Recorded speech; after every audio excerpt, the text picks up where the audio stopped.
ఇది చేయడం ద్వారా ఈ రివర్ ఫ్రంట్ ద్వారా ఏమేమి ఉండబోతున్నాయి రివర్ ఫ్రంట్ పక్కనే ఈస్ట్ వెస్ట్ కారిడార్ ఒకటి కట్టబోతున్నాం. ఇప్పుడు మీరు చూస్తే ముషిరాబాద్ నుంచి మీరు షామరిపేట వెళ్ళాలంటే ఆల్మోస్ట్ ఓఆర్ఆర్కి పోయేదానికి 1 అవర్ పడుతుంది మనకు. ఈ ఈస్ట్ వెస్ట్ కారిడారు మంచిర్యాల వైపు నుంచి నార్సింగ్ దగ్గర నుంచి మనకు కింద నాగోల్ వరకు కట్టామంటే 55 కిలోమీటర్లు అది కానీ కట్టగలిగామంటే మనం 15-20 నిమిషాల్లో వీళ్ళు ఓఆర్ఆర్ పైన ఉంటారు.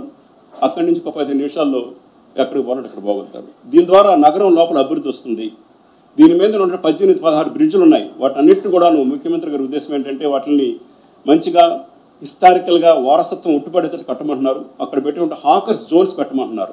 వాటిలో తప్పనిసరిగా హాకర్స్ జోన్ పెట్టడం జరుగుతుంది. దాని ద్వారా అక్కడ నగరంలో ఉన్నటువంటి ఇప్పుడు మీరు చూస్తే హైకోర్టుకి వెళ్ళే ముందు మనకు 2-3 బ్రిడ్జ్లు ఉంటాయి. వాటిలో జనాలు ఎప్పుడు విపరీతంగా ఉంటారు. సాయంకాలం పోతే అక్కడే అంగళ్ళు పెట్టుకుని అమ్ముతుంటారు. వాళ్ళందరినీ కూడా మంచి ప్రదేశాలకి మార్చుకునేటప్పుడు ఉందన్నమాట. అది కూడా చెప్పారు.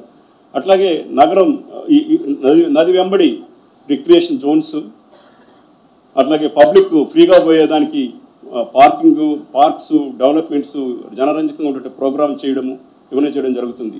బిజినెసెస్ కూడా వస్తాయి. ఇప్పుడు మీరు మూసీ రివర్ ఫ్రంట్ గురించి ఎట్లా ఆలోచిస్తున్నామో ఇదే రకంగా దాదాపు అన్ని నగరాల్లోనూ ప్రతి నగరంలోనూ మీరు యూరోప్లో ఎక్కడికి పోయినా కానీ అమెరికాలో ఎక్కడికి పోయినా ప్రతి నగరంలోనూ ఒక నది ఉంటుంది. నది వెంబడి బిజినెసెస్ జరుగుతున్నాయి. దే హ్యావ్ బికమ్ బిలియనీరింగ్ తయారయ్యారు. దాంట్లో పేద ప్రజలు కూడా హక్కులు కల్పించడం జరుగుతుంది. పేద ప్రజలు తీసేయడం జరగదు. ఎవరైతే ఇప్పుడు అక్కడక్కడ అంగళ్ళు పెట్టుకొని ఉన్నారో వాళ్ళందరూ రీఓరియంట్ చేసి తప్పనిసరిగా వాళ్ళకి ఆఖరి జోన్స్లోనే ప్లేస్ ఇవ్వడం జరుగుతుంది అనేది ముఖ్యమంత్రి గారికి ఉద్దేశం. అది కూడా మీకు అందరికీ తెలియజేసుకుంటున్నాను నేను. ఇకపోతే ఎప్పుడు కూడా ముఖ్యంగా మనం గమనించాల్సింది క్లైమేట్ చేంజ్ అనేది ఈజ్ ఇన్ అవర్ డోర్స్. ఇప్పుడు జరుగుతూ ఉంది. ఇప్పుడు క్లైమేట్ చేంజ్ ఈ క్లస్టర్ ఆఫ్ రైన్స్ ఎన్ని పడుతున్నాయో ఇంక మనం చూడలేదు. మేము కలెక్టర్గా పనిచేసినప్పుడు 5-6 సంవత్సరాలకు ఒక రెయిన్ వచ్చేది, ఇంత పెద్ద రెయిన్. ఇప్పుడు ప్రాక్టికల్గా ఎవరీ 10 రోజులకు వస్తూ ఉంది రెయిన్.